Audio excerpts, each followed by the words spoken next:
Beetle.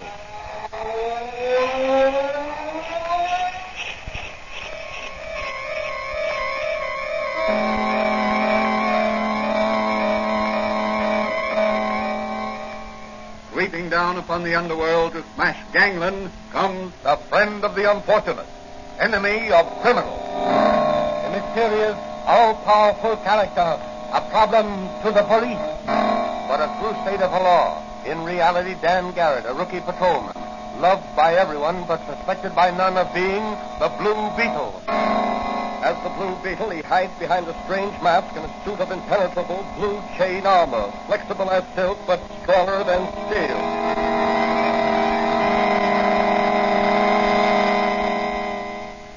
Today's episode of the Blue Beetle is entitled The Sea Serpent. Rumors have reached the city that a sea serpent has been ravaging the nearby coast. Already, several bodies have been washed ashore. Each of them has borne the mark of a serpent's fangs. What is behind these rumors? Are they true? Is there really a sea serpent ravaging the coast? Or is there a definite plan on foot to frighten people away from the shore resorts? As our story opens, Dr. Franz is listening to the radio while dusting the shelves of his little apothecary shop and awaiting the usual morning call of his young friend, Patrolman Dan Garrett, who in secret is really the Blue Beetle.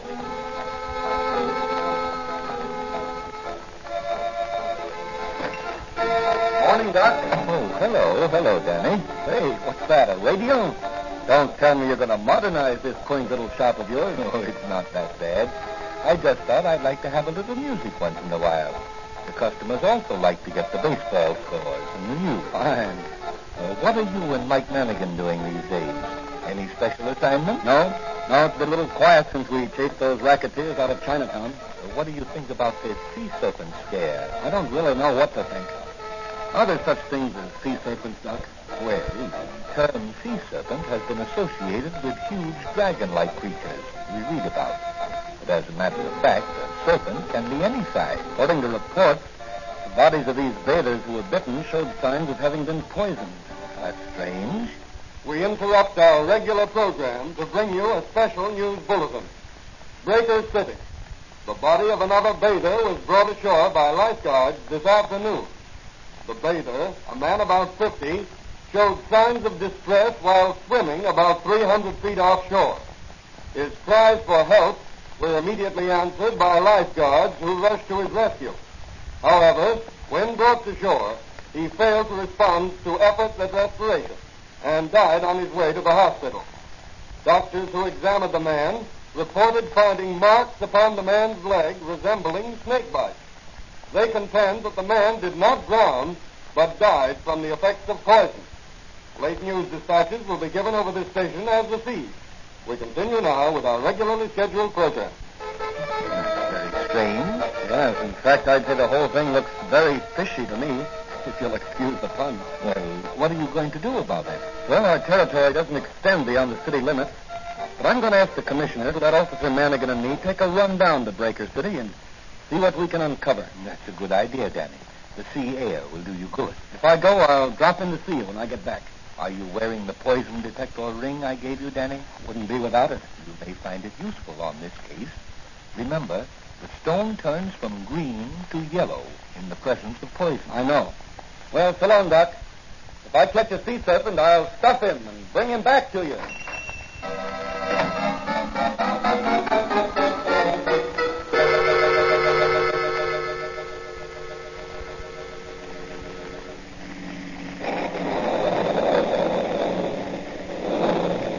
Sure, it's dark driving through these pine woods. Yes, and the rain doesn't make driving any easier. You know, it seems kind of strange to be working on a case in cities. They don't feel right somehow. I guess I missed the feel of the police cap and the shine of me police badge. You still look like a cop, Manigan. Do I, Danny? Yeah. Nobody'd ever mistake you for anything but an honest-to-goodness cop. Well, then that's what I am. And I'm proud of it. Hey, say, there's a light ahead. Oh, that must be the lake house. Maybe they can put us up for the night. We can drive over to Breaker City in the morning. Yeah, that's a swell idea. I'll pull in and you run in and see if they can take care of us. Okay.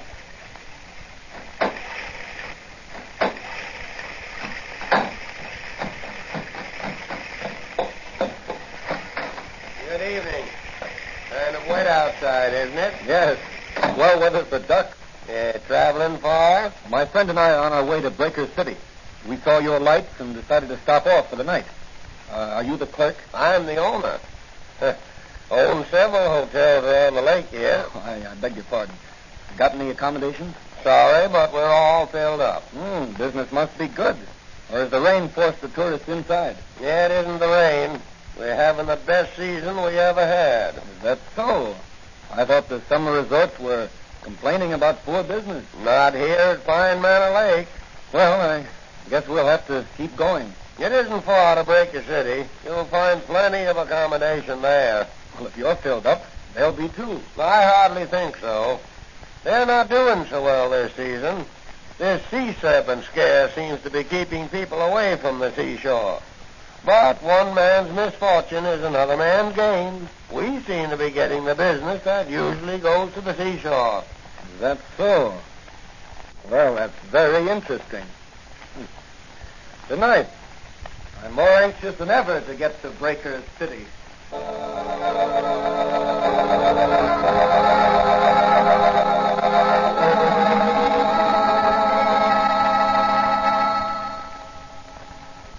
Say, Danny, this is a swell room they gave us overlooking the ocean and only $4 double. Yes, we must be the only guest in the hotel. The lobby is as dead as a museum after closing hours.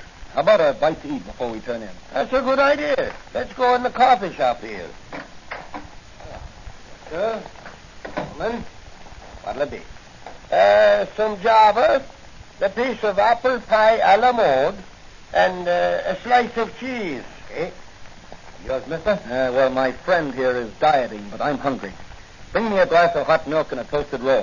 For such a husky lad, you're a small eater, Danny. But what I eat makes muscle. Hey, look through that window out there on the boardwalk. Isn't that Joan Mason of the Chronicle? Yeah. Well, she's coming this way. And there's a man following her. Hey, Danny, come on. Take your hands off that girl. Can't do it. Beat it, wise guy, or I'll croak you. You and who else? Drop that gun. Oh, yeah? Well, how do you like this? After him, Danny. I can't run. He got me in the leg. Is it bad? No, just a flesh wound.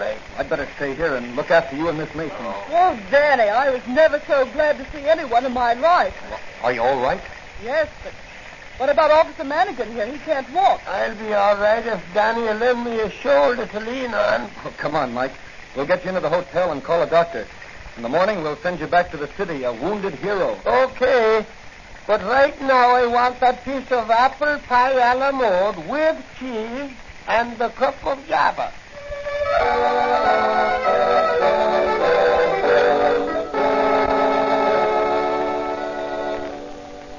You say, Joan, you talked with one of the lifeguards who's made several rescues? Yes, I told him I was investigating the sea serpent story for the Chronicle. Well, what did he say? He said that in each case he'd seen something that looked like a serpent's tail lash out of the water just before the victim cried for help. Well, have you found anyone else who claims to have seen the sea serpent? No, I haven't. That's strange. Yes, isn't it? Where did you pick up this man who was following you? In a restaurant on the boardwalk. He came in while I was eating and followed me when I left. Well, this sea serpent scare is either a practical joker's plan gone haywire, or it's a well-thought-out scheme to ruin the season for Breaker City. Doesn't look like a joke to me. Mr. Downs, the owner of this hotel, is ready to commit suicide. He's losing thousands of dollars every day. Well, you better get some sleep. I'll see you in the morning. What about Manigan? Oh, I'll put him on the train and ship him back to the city. The doc said his wound wasn't serious, but he won't be much help to us here. How about meeting me out on the pier? They're pulling in the nets at sunrise, and they may catch a sea serpent. I'll be there with some salt for his tail.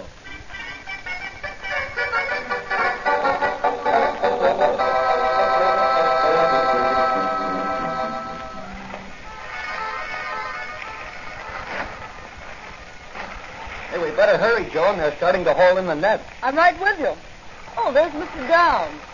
I want you to meet him. Good morning, Mr. Downs. Oh, hello, Miss Mason. This is Dan Garrett. Beautiful day, sir. Maybe to some people, but not to me. You seem down in the mouth.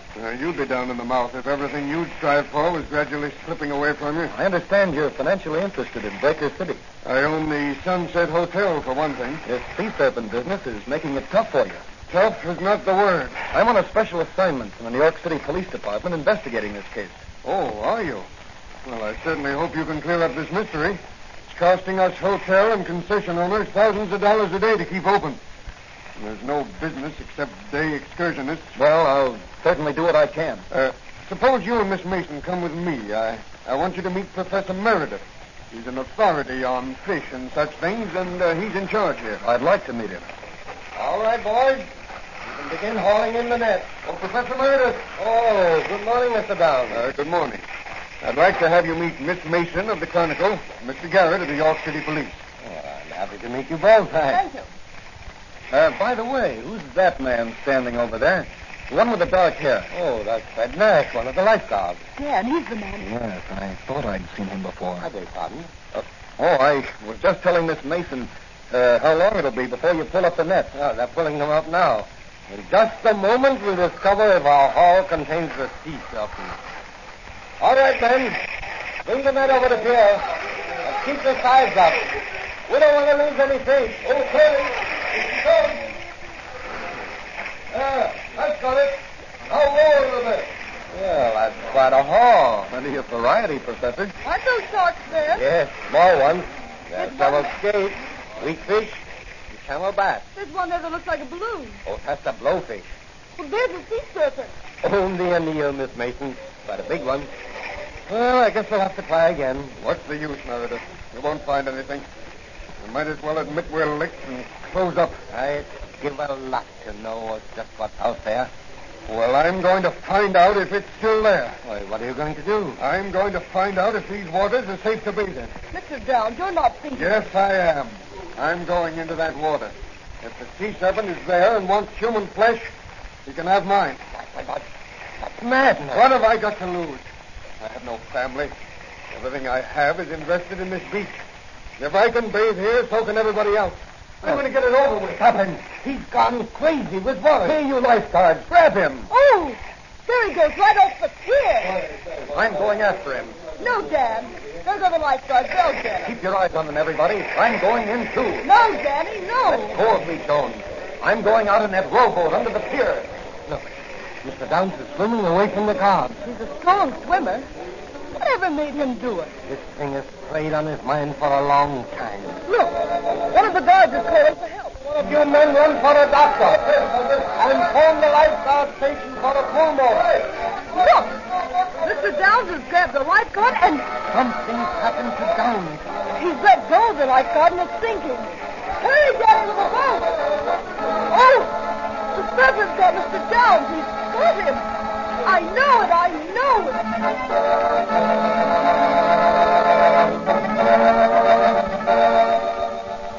What is this slimy thing that lurks in the waters off Breaker City? Is it a sea serpent or a poisonous fish? Will Danny solve this mystery, or will the Blue Beetle have to go into action?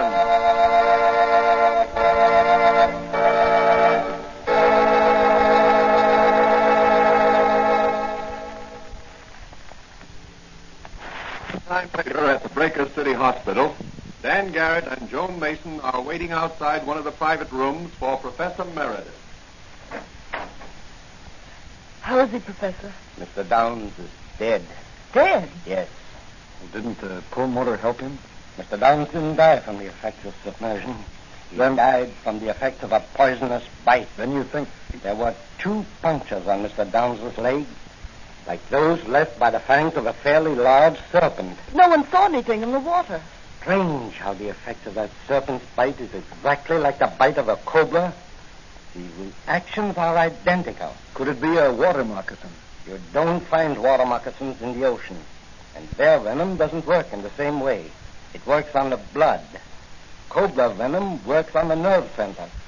Paralyzes the muscles, controlling the act of breathing. Could it be a fish? I hardly think so. No. The punctures were more like those of a fairly large snake. There aren't any cobras that live in the water, are there? The nearest thing I can think of is a serpent which is found in the tropical waters of the Pacific Ocean.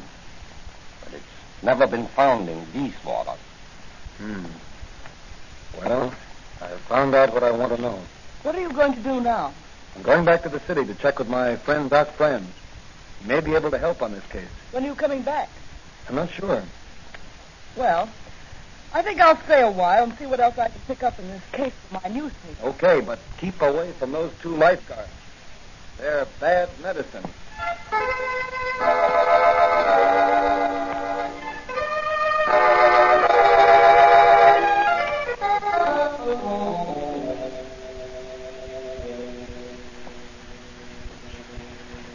So you suspect the two lifeguards of being implicated in these deaths?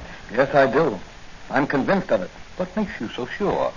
All the time I was rowing the boat with the two lifeguards and Mr. Downs back to shore, the stone in the poison detector ring was bright yellow. But perhaps the poison in Mr. Downs' body. No. You see, after they took him away, the stone was still yellow.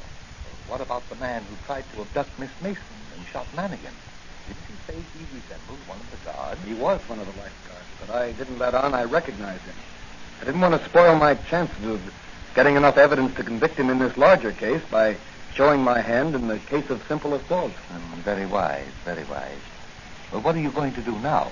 Put on my Blue Beetle armor and mask and... I'll answer it. Hello? Patrolman Dan Garrett? Yes. Yes, he's here. It's for you, Danny.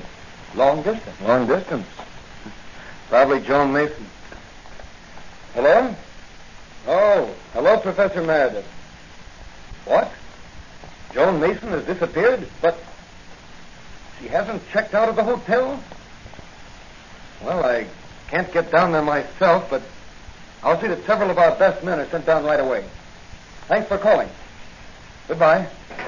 What's the trouble, Danny? It looks as if someone had kidnapped Joan Mason. Help me with my Blue Beetle costume, will you, Doc? Why, certainly, Danny, certainly. Where are you going? I'm driving down to Breaker City. But you just told Professor Meredith you weren't coming That's down. right. Dan Garrett isn't. But the Blue Beetle is.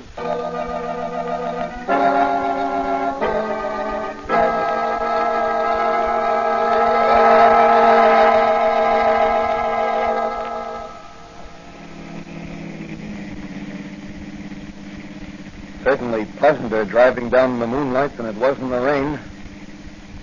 Oh, there's somebody walking ahead of me in the road. He's got a long stick and a flashlight. Probably been fishing by moonlight. Want a lift? Oh, thanks, mister. Gee, you're going to a masquerade in that costume? Yes, as the Blue Beetle. Say, I've heard of the Blue Beetle. You have, huh? What do people say about him? Well, they say he's a crusader against crime, and that he's invulnerable. Probably the truth. Gee, that's swell. Where are you going? Oh, I'm taking a ride in the moonlight. Were you going fishing in the moonlight? No, I'm going home. Oh. I thought that was a fishing rod you had there. No, that's for catching snakes. Here, you see the forked end on it? Oh, yes. Yes, I see it now. What do you do with the snakes? Sell them. Sell them? Mm-hmm. To whom? Oh, a couple of fellas back there in the woods. What do they do with them? Eat them? Eat them? No, folks don't eat rattlesnakes.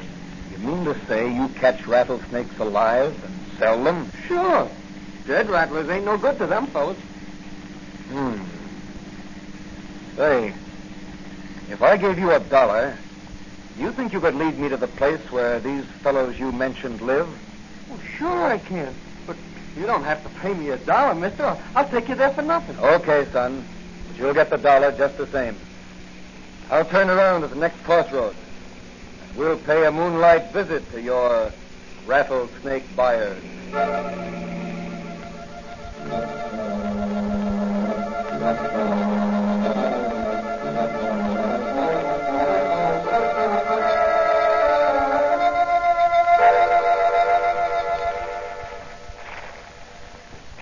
So, Miss Mason, it's very unfortunate for you that you got as far as you did with your investigation. I'm sure your newspaper will miss your valuable services.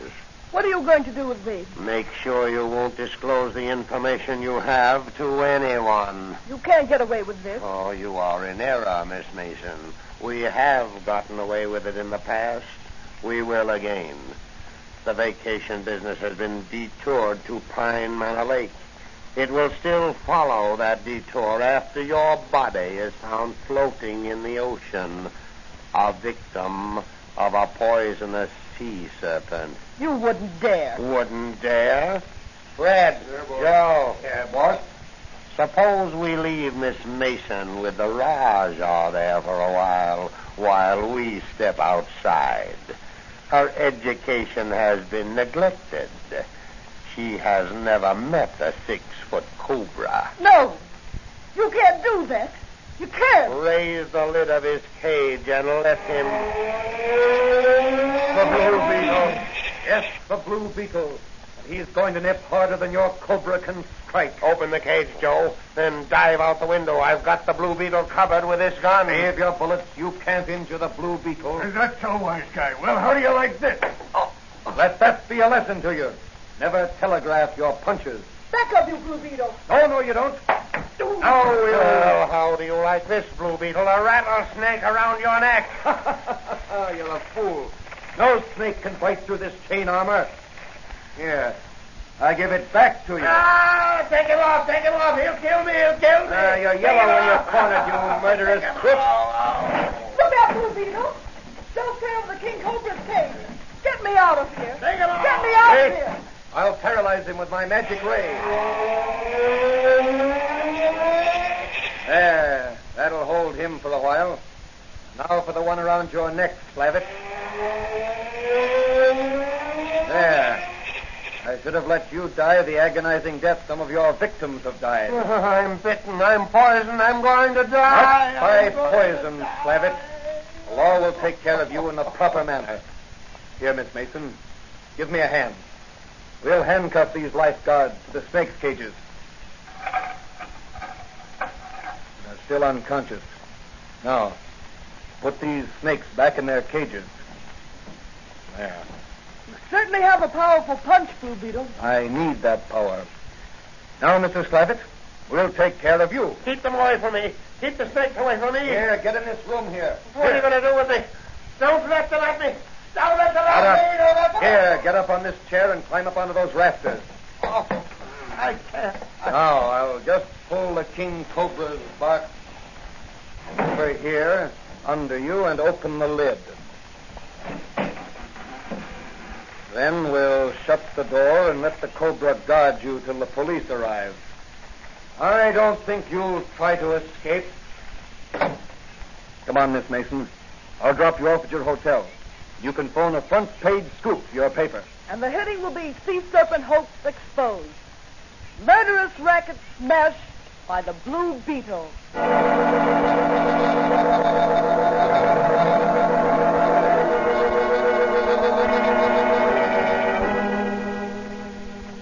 But, Danny, how did the lifeguards operate?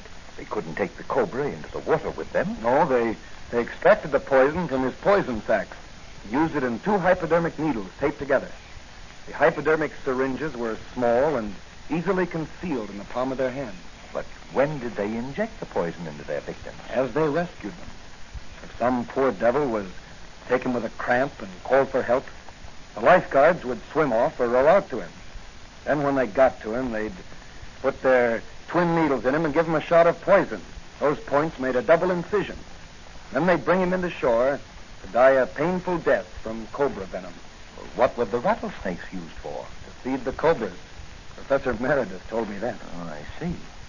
Well, how do you account for the stories of people actually seeing the sea serpent? Oh, they let their imaginations run riot after the lifeguards started the serpent story. I see. And you got your first clue from the poison detector ring I gave you? Yes, Doc. It was your gift to me that really saved the businessmen of Breaker City from ruination. Well, you did a good job, Danny. Yes, but I'm glad it's over. I never liked snakes. And I'll fight them whether they crawl on their bellies or walk on 2 feet.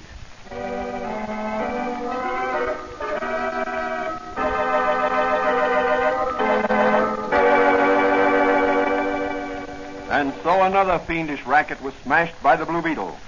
What will Dan Garrett's next assignment be? Where will the Blue Beetle strike next in his crusade against the underworld? These questions will be answered in the next episode of The Blue Beetle.